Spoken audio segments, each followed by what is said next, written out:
custo de vida, emprego e desemprego, cesta básica, tarifas públicas, salário mínimo. Agora, na Brasil Atual, a análise do DIEESE.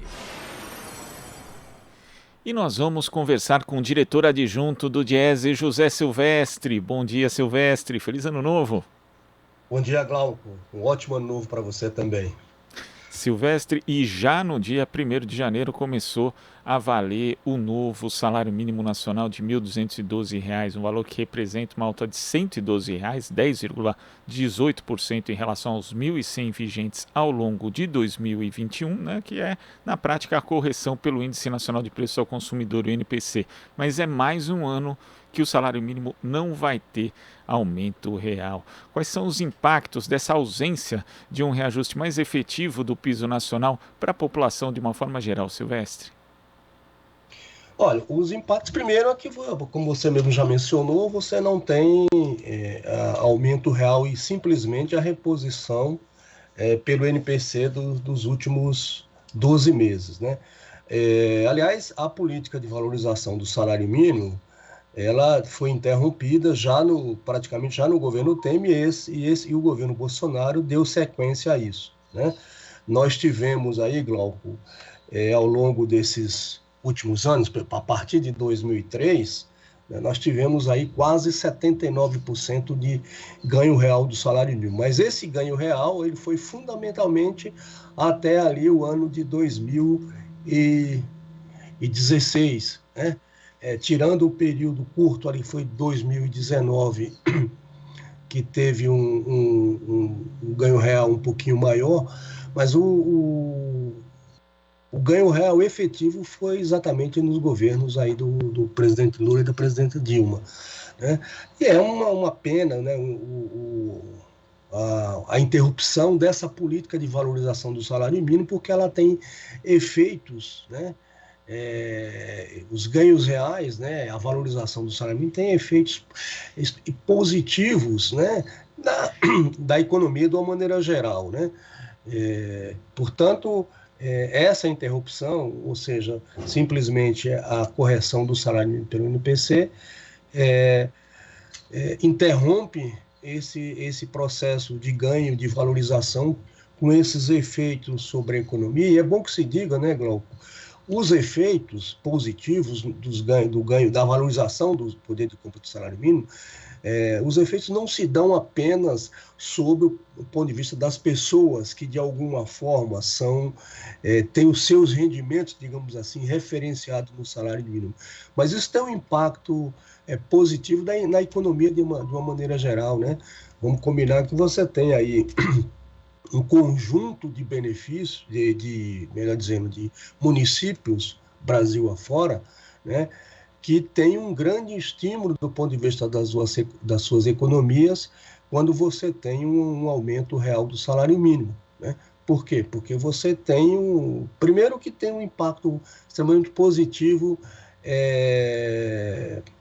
nos benefícios, né, e nos proventos da Previdência. Portanto, isso tem impacto positivo na economia dos municípios. E também nos salários, né, nos pisos salariais das mais diversas categorias, enfim. Então, tem um impacto extremamente positivo quando você tem ganhos reais no salário mínimo.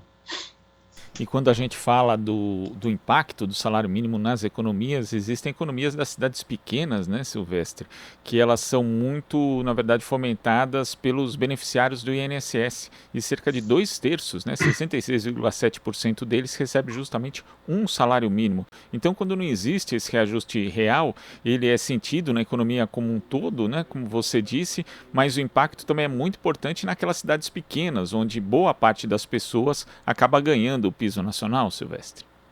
Exatamente. Quer dizer, todos digamos, aqueles contratos que de alguma forma estão referenciados no salário mínimo, têm efeitos de desdobramentos positivos quando você tem esses ganhos reais de salários. E o exemplo aí dos municípios, né? E são muitos municípios, quer dizer, o Brasil tem mais de 5.500 municípios, e uma grande parte deles, né, são municípios pequenos, e que dependem, sobre as suas economias, dependem, sobretudo, das rendas oriundas da Previdência e também de outros programas, né, de transferência de renda que, direta ou indiretamente, estão referenciados no salário mínimo, né, Glauco? Os dados aí que o Diese estimou, né, a partir desse valor de 1.212 a vigorar a partir de 1º de janeiro de 2022, dão conta, por exemplo, que você tem quase 57 milhões de pessoas que têm os seus rendimentos, de alguma forma, referenciados no salário mínimo. Então, é muita gente, né? Segundo, você tem também, do ponto de vista do impacto, ou seja, do incremento que isso tem em termos de renda na economia, mais de 81 bilhões de reais.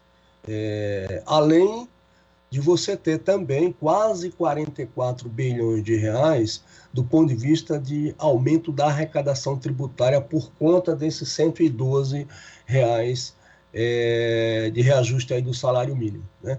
Então, dá para notar, dá para perceber a partir desses grandes números que a política de valorização do salário mínimo, que infelizmente, repito, foi interrompida,